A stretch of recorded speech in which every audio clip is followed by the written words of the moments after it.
If water is a liquid and it turns into a gas, we call that evaporation, right? And it's just a matter of the molecules in the liquid disassociating themselves from each other and being free to float around all over. And when this happens on Earth, then those water molecules join the air and get intermixed with the air and become water vapor in the air. They do not want you to know this exists. A $12 device sitting quietly in backyards around the world, pulling unlimited drinking water straight out of thin air. No pipes, no power, no water bill. Scientists have known about this for over 100 years and nobody ever told you. I stumbled across this at 2 in the morning and I have not paid for water since. The government will not talk about it. Water companies certainly will not. But I'm going to show you exactly how it works, step by step, and you will never look at the air the same way again. Because dew point, or condensation, happens where the cold air meets the warm air. The moisture in the air then condensates. Now, before anything else, it is worth being clear about what this is and what it is not. This is not a new invention. It is not some clever trick that someone figured out recently. The science behind it has been understood by engineers and researchers for well over 100 years, and communities around the world have been using versions of this idea for much longer than that. Fog collectors and dew harvesters have been deployed in coastal villages in Chile, in the Atlas Mountains of Morocco, in rural Ethiopia, and in dozens of other places where access to running water is limited or unreliable. Researchers and development organizations have documented these systems extensively. They work. They have always worked. The reason most people in countries with modern plumbing have never come across this is straightforward. It works too well and costs too little to be a commercial product. There is no business model in it, so it never got marketed, never got packaged, and for most people, it just never came up. What this video is going to do is explain the science clearly, walk through exactly how to build one of these systems, and show you what realistic results look like. No exaggeration, no inflated claims. Just what the physics says, what the evidence shows, and what you can actually expect if you build this yourself. So, start with the science, because once you understand it, the whole thing makes complete sense. You have seen condensation your entire life, the outside of a cold glass on a warm day, the bathroom mirror fogging up after a shower, dew sitting on the grass in the early morning before the sun gets high, drops of water forming on the outside of a metal pipe on a humid afternoon. These are all the same process, and that process is what this entire system is built around. The air around you right now is carrying water, not liquid water, but water in its vapor form, invisible and suspended in the atmosphere. The amount of water vapor the air can hold depends on temperature. Warm air can hold more of it. Cool air holds less. When air cools down to a specific temperature, it reaches what is called the dew point. At that temperature, the air becomes saturated. It cannot hold any more water vapor, so the water has to go somewhere. It comes out of the air and turns into liquid. That is condensation. That is dew. That is what is happening on your cold glass, on the grass, and on that spider web you have probably walked into on a morning walk without thinking much about it.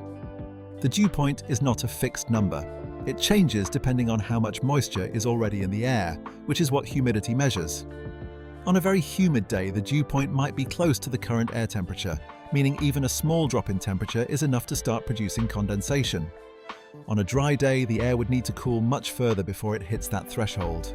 The relative humidity in your area on any given night is one of the key factors that determines how much water you can collect with a system like this. What the dew harvester does is give the air a surface to cool against. As temperatures drop through the night, that surface cools down with the surrounding air. When the surface temperature reaches or drops below the dew point, the water vapor in the air that comes into contact with it has no choice but to condense. It forms droplets. Those droplets grow, merge, with neighboring droplets get heavy enough that gravity takes over, and they run down the surface and collect at the bottom. Simple, repeatable physics. No tricks involved. Now, here is something worth sitting with for a moment. The atmosphere as a whole holds an enormous amount of fresh water at any given time. Scientific estimates from atmospheric researchers put the total amount of water vapor suspended in the Earth's atmosphere at roughly 37.5 million billion gallons. Some estimates are slightly lower, some slightly higher, but they are all in that range. To put that in context, that figure is greater than the total volume of water contained in every river on Earth combined. It is not salt water, it is not polluted groundwater. It is fresh water, just in a form that most people never think about collecting. Now, a backyard dew harvester is not going to tap into that on any meaningful global scale. That is not the point being made here. The point is that the resource is there, it is available at a local level every single night in most parts of the world, and the barrier to accessing it is genuinely as low as $12 an afternoon. The communities that have been using fog collection and dew harvesting the longest understood something that modern infrastructure quietly made people forget. Water does not only come from the ground or from the sky as rain.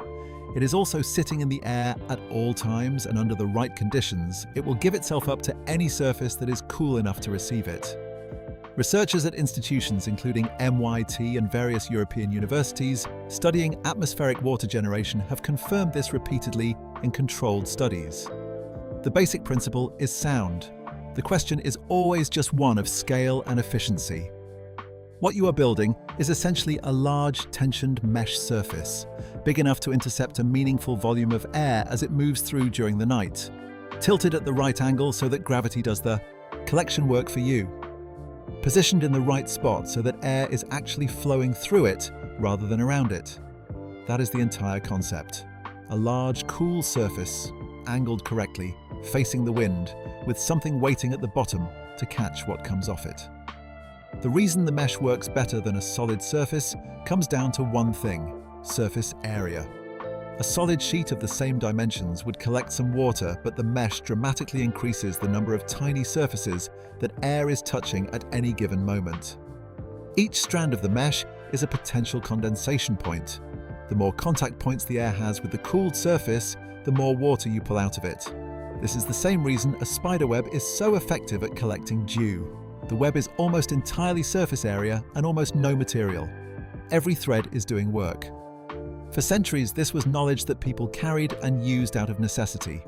The Incas constructed stone structures in the mountains, specifically engineered to draw water out of the cloud cover and fog that move through the high altitudes. Communities in the Canary Islands have used large-scale fog nets to supplement their water supply for generations. Archaeological evidence now suggests that certain stone formations in the Negev desert, long assumed to be simple wells, were actually designed to produce water from dew rather than to store rainfall.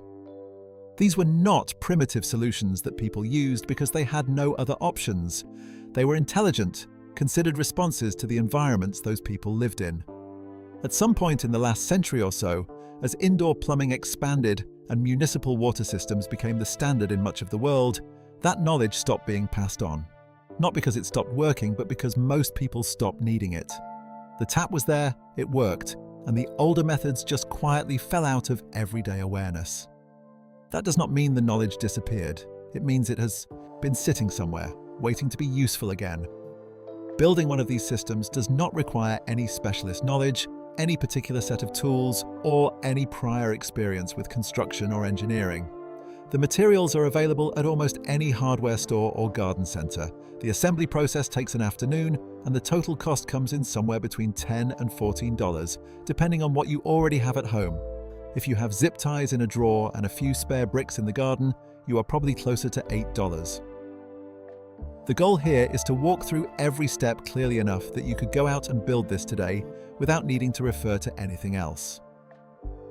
Start with the materials, because understanding what each component does and why it was chosen makes the assembly steps easier to follow and helps you make better decisions if you need to substitute something.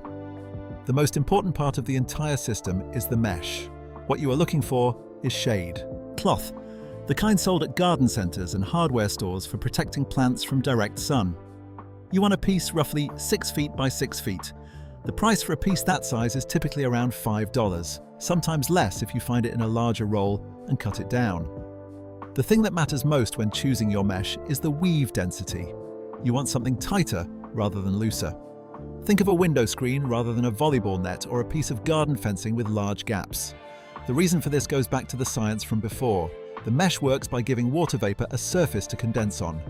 Tighter weave means more strands per square inch, which means more surface area, which means more condensation points. A loose mesh with large open gaps is simply not making the most of the space it takes up. If you are standing in the store and unsure, hold the mesh up and look through it. If you can see through it very clearly with almost no obstruction, the weave is probably too open. You want to see the light coming through, but through a noticeably dense grid of fibers. Next, you need 4 sections of 1-inch PVC pipe to build the frame. PVC is lightweight, weather-resistant, does not rust, and costs almost nothing.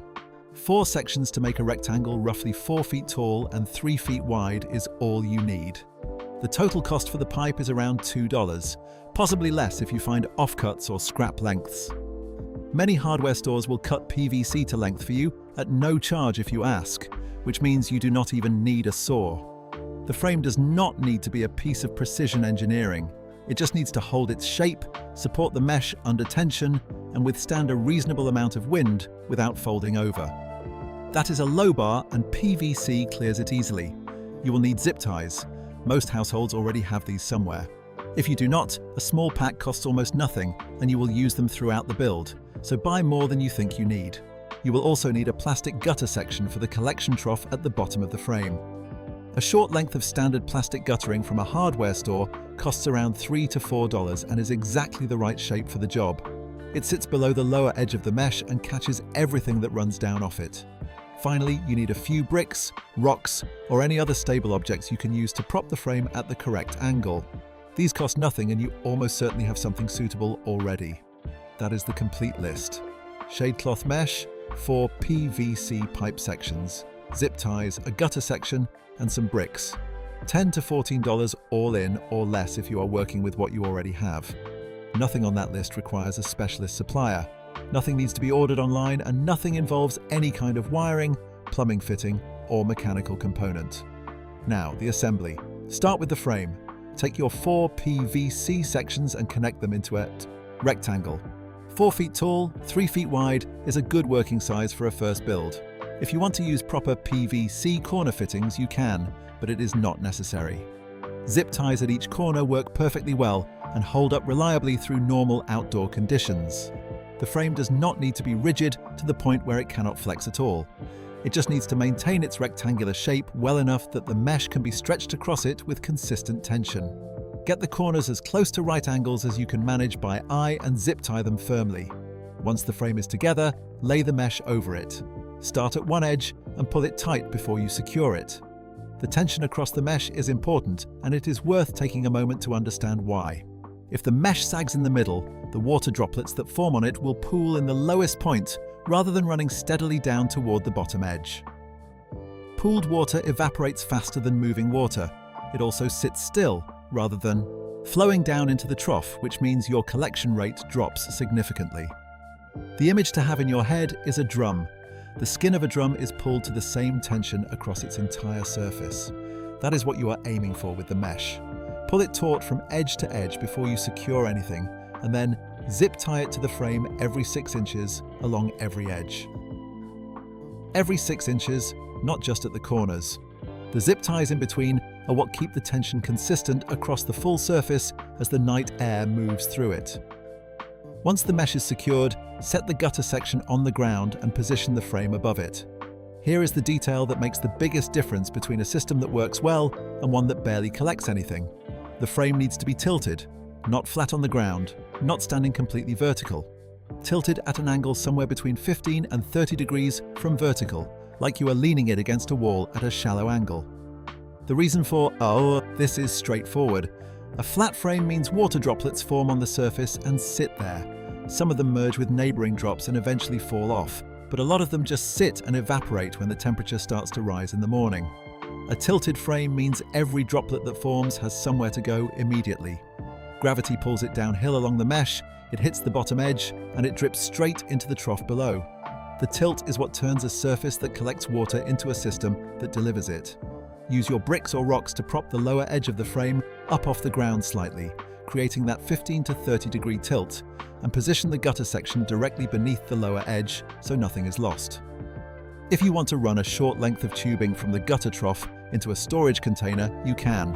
A clean plastic bucket or any food-safe container works fine, but for the first night, just getting the gutter in place is enough to see the system working. You do not need to over-engineer the collection end of it before you have confirmed what you are working with in your specific location and climate. Placement matters more than most people expect when they first build one of these, and it is worth thinking through carefully before you commit to a spot. The most important thing is wind direction. The mesh needs to face into the prevailing breeze, not sideways to it and not away from it. The system works by intercepting moving air and giving the water vapor in that air a surface to condense on. If the air is flowing around the frame rather than through it, you are losing most of your potential collection before it ever touches the mesh. Spend a few minutes outside at dusk, the time of day when the evening breeze typically picks up, and pay attention to which direction the air is coming from. That direction is where the front face of the frame should point. Get the frame off the ground if you can. Even raising it by a foot makes a measurable difference to performance. Air near ground level tends to be warmer and drier than air slightly higher up because it is absorbing heat that the ground has stored during the day. Getting the frame up a little means you are working with cooler, more humid air, which means more condensation. The other placement consideration is morning sun. You want the dew that builds up through the night to still be sitting in the trough when you come out to collect it at dawn. If the sun hits the frame early in the morning, the temperature of the mesh rises quickly, and anything that has not already run off will start to evaporate before you get to it. Find a spot that stays in shade for as long as possible after sunrise. The north-facing side of a building, a spot under a tree canopy, or anywhere that does not get direct early morning sun will extend your collection window and make sure that a night's worth of work is actually waiting for you in the morning. Set the frame up before sunset. Give it the whole night to work. Come back at dawn and see what you have collected. That is the entire routine. There is nothing to adjust overnight, nothing to monitor, and nothing that requires your attention until morning. The physics runs itself. What you will find in the trough when you come back in the morning depends on a few variables. The humidity in your area, the overnight temperature, how much wind moved through the mesh, and the size of the surface you built all play a role. But to give you a realistic starting point, here is what an average night looks like under fairly ordinary conditions. Moderate humidity, temperatures dropping into the mid-50s. Fahrenheit overnight, no fog, no rain. A 6 by 6 foot mesh setup in those conditions will typically collect somewhere in the range of half a litre to just over a litre. That is not a dramatic number on its own, but it is worth thinking about what those conditions actually represent. Mid-range humidity, no special weather. Nothing notable about the night at all. That is the baseline. Things only go up from there. In climates with higher humidity, the results shift considerably. Coastal areas, river valleys, anywhere that experiences morning fog rolling in regularly, these are conditions where the same basic setup will often pull 1 to 2 litres overnight, and sometimes more. Fog is essentially a cloud sitting at ground level, which means the air is already carrying far more moisture than on a clear inland night. When fog moves through a mesh that size, the collection rate accelerates noticeably. People running these systems in coastal regions of California, along the Atlantic coast, in parts of Southeast Asia and Central America, have reported consistent yields well above what you would see on a dry inland night. The system is not doing anything different. The air is just carrying more to give. The way to scale up the output is straightforward. Increase the mesh area. A 10 by 10 foot setup, which is still entirely buildable with the same materials and the same basic method, has nearly 3 times the surface area of the 6 by 6 version. In moderate conditions, that moves your overnight collection from half a litre into territory that starts to feel genuinely useful for daily life. In favourable conditions, you are looking at figures that can realistically cover a meaningful portion of a household's drinking water needs. A family of 4 requires roughly 2 litres of drinking water per person per day as a minimum. 8 litres total. A larger mesh in the right climate, positioned well, can approach or reach that figure from a single overnight collection. That is not a theoretical best case. That is what people running scaled-up versions of this system in humid climates are actually seeing. Now, the question of whether the water is safe to drink is a reasonable one, and it deserves a straight answer. Atmospheric water starts out in reasonably good shape compared to surface water or groundwater. It has not been in contact with soil, it has not run through pipes, and it has not picked up agricultural runoff or sediment. The main concerns are particulates that can accumulate on the mesh over time and trace pollutants in the air if you're building this in an urban environment near heavy traffic or industrial activity. In a rural or suburban setting with clean air, the water coming off the mesh is already fairly clean, but building a simple filter takes about 5 minutes and costs around $3, and it removes the remaining uncertainty entirely. Take a plastic bottle and cut the bottom off. Flip it upside down so the neck is pointing downward. Working from the neck end upward, layer the following materials inside it. Start with a small plug of cotton at the bottom near the neck. Then a layer of activated charcoal above that, the kind sold at any aquarium supply shop for a couple of dollars. Then a layer of fine sand. Then a final layer of cotton at the top. Pour your collected water in through the open top and let it drip out through the neck into a clean container below. The cotton layers catch particulates. The activated charcoal absorbs most chemical contaminants and improves the taste. The sand provides an additional mechanical filtration layer. The whole thing costs almost nothing, takes no time to set up, and adds maybe a minute to your morning routine. If you want a higher level of certainty, 2 additional options are available. Boiling the filtered water for 1 minute kills any biological contaminants that might be present.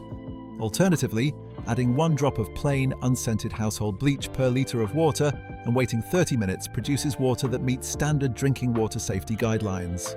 Either method, combined with the filter, gives you water that is as clean as treated tap water, and in many cases cleaner, depending on the quality of the municipal supply where you live. The total investment at this point is $12 for the collection system and $3 for the filter. $15 once, with no ongoing costs beyond occasionally replacing the charcoal and cotton in the filter, which amounts to a few dollars a year at most. There is a longer history sitting behind all of this that is worth knowing about, because it puts the whole idea in a different light. People have been collecting water from the atmosphere for a very long time. The Inca civilization built stone structures in the Andean highlands that were specifically designed to condense water from the mountain fog and cloud cover that moved through at altitude. These were not accidental features of the landscape. They were engineered with a clear understanding of how moisture in the air behaves when it contacts a cool surface. Communities in the Canary Islands off the northwest coast of Africa have used large fog nets to supplement their fresh water supply for generations, a practice that continues in some areas today. Archaeological researchers studying stone formations in the Negev desert have put forward evidence that certain ancient structures long assumed to be wells were actually designed to produce water from overnight dew rather than to store rainwater, built not to hold water, but to make it. These were not desperate measures taken by people with no other options. They were practical, intelligent adaptations to the environments those communities lived in. The knowledge was developed carefully over time, and it worked reliably enough to be maintained across generations. What happened to that knowledge is not complicated. As municipal water infrastructure expanded through the 20th century and running water became the standard in most parts of the developed world, the older methods simply stopped being necessary for most people.